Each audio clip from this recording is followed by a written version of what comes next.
We've been talking about the evidence of God's existence. Now we're talking about near-death experiences.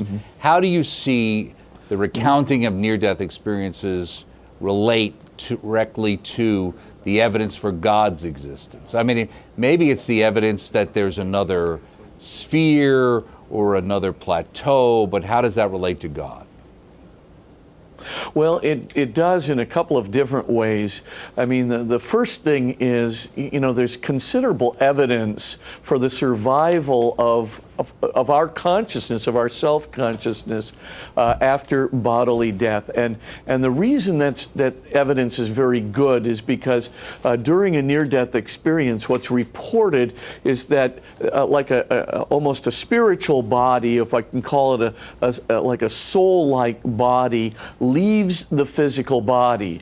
And when it leaves, it actually has the capacity to see, the capacity to hear, the capacity to think, to reflect, to remember past memories. In fact, people who have had a lot of dementia or memory problems, when they actually leave their bodies, seem to have a great deal more lucidity for a time, they can recall from their own experience when they're back, even in a dementia state, they can sort of recall that lucidity. So there's a great deal of clarity, that they have about their past selves. Now, what's interesting in the midst of all of this is that, there's veridical evidence that these people can report. And so that is really important. So highly unusual facts that are reported. So somebody can report, for example, that there's a tennis shoe sitting out on a ledge of the third floor of a hospital that has a shoelace tucked underneath it and a left toe that's worn down. The researcher goes out, crawls along the ledge of the hospital, and there's the tennis shoe exactly as reported. Or, the fact that, 80% of blind people can see during a near-death experience. I mean, these are blind people most of whom are blind from birth, right? So they've never had a visual image before.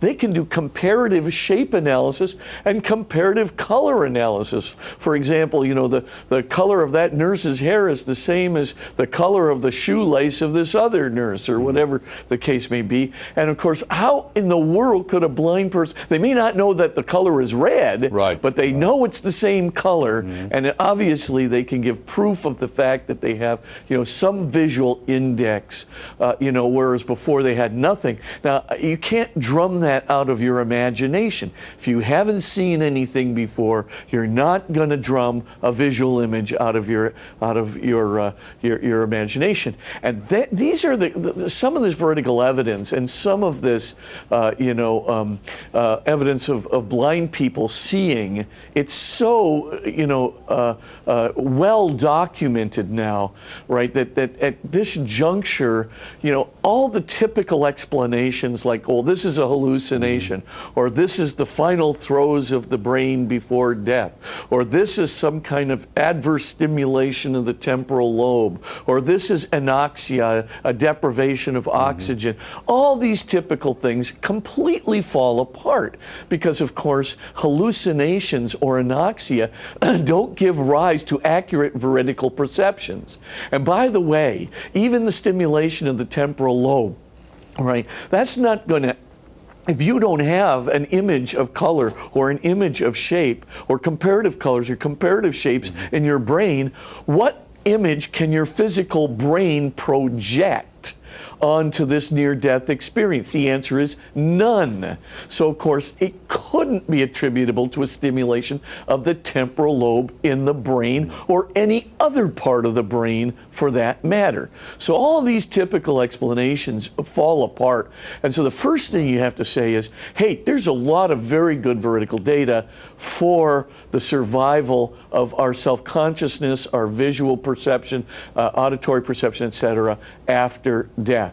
And the studies go much deeper than this. I'm giving you the grand summary here. Right, but the second part, which is really important too, is that a lot of people go to the other side, right? So a lot of people just don't stay in the waiting room on this earth, as it were.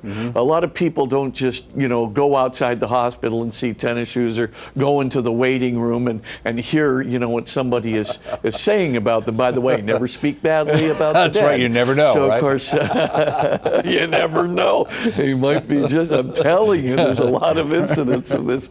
So, in any case, but a lot of people go to a whole new sort of transphysical domain, and there are 4 common, experiences that are reported. Number 1, this new domain, this heavenly domain that they go to, is exceedingly beautiful, right? So they report that, they don't feel any more physical pain, they don't feel any more emotional pain, but they're immersed, bathed in a kind of a beauty when they get there. Then the second thing that they report very typically is that deceased relatives will meet them. Sometimes deceased friends, but only in about 5% of the cases. Vast majority of the time it's deceased relatives who meet them. Sometimes they're relatives they have never met before, or relatives who might have died when they were children or before they were born. And so, of course, they're meeting these relatives for the first time, but they come and they meet them. And these relatives are clearly already imbued with the kind of love and transcendence that, they look beautiful, they appear at great peace, they're exceedingly loving, and they're discussing things with the person who is kind of on the verge of moving to the other side. And sometimes, obviously in all the cases we know about, the person decided to come back. But there's generally some kind of a choice that's there if the relative is there, or the relative is there to tell them simply, it's not your time, there's no choice, you're going to go back, and you may not want to go back, but you're going to go back. A lot of people will choose to go back simply because they have children, or some elderly relative, or somebody that they're caring for that they want to go back for. But then a third typical experience is, they will see a loving white light.